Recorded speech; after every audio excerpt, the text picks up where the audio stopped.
There's been a lot of discussion on being transgender in the media lately, especially with Caitlyn Jenner's recent announcement. But there are also a number of transgender people living right here in our community. News 8's Keely Arthur joins us now with the details. Brittany, according to a survey by the University of California, Los Angeles, 700,000 people are transgender in the U.S., including La Crosse's Cindy Munson and Jackson Jansen, who've each struggled with gender identity. I spoke with them about their journey and pursuit of educating others on what it means to be transgender.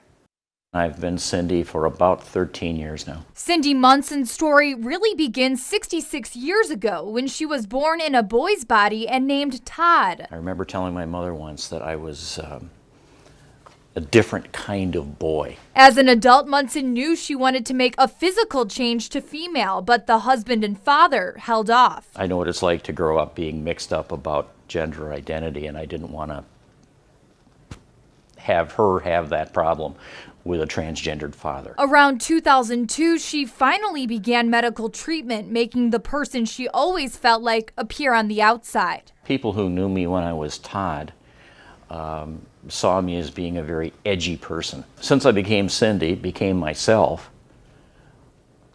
I'm a lot more laid back than I used to be. She admits the transition was tough at times, but has since become very vocal about her journey in an effort to help younger transgender people. Being out is actually making it easier for them. Helping pave the way for people like 43-year-old Jackson Jansen. When I first came out, I came out as lesbian because my attraction was to women.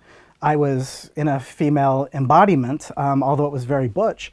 And it wasn't until I could not handle it anymore that I started to look at the gender identity piece. Making the official transition in 2009. It was an incredible thing because for the first time in my body, I didn't know what it felt like to be so happy and comfortable. While Munson and Jansen say both their experiences in La Crosse have been positive overall, being transgender isn't without its struggles here. People sometimes have challenges getting into rental property. Healthcare can be a concern. There's not a lot of doctors in most parts of the country who really understand the steps that need to take place and the process. But Jansen says most local businesses and groups have been open to learning about what it means to be transgender. There are a lot of people that are like, this is going on and we want to understand and we want to support our employees, the members of our church or the members, the kids in the school district. And it's the willingness to talk that both Munson and Jansen say will make everyone in the community stronger. I think when they actually get to know a transgendered person,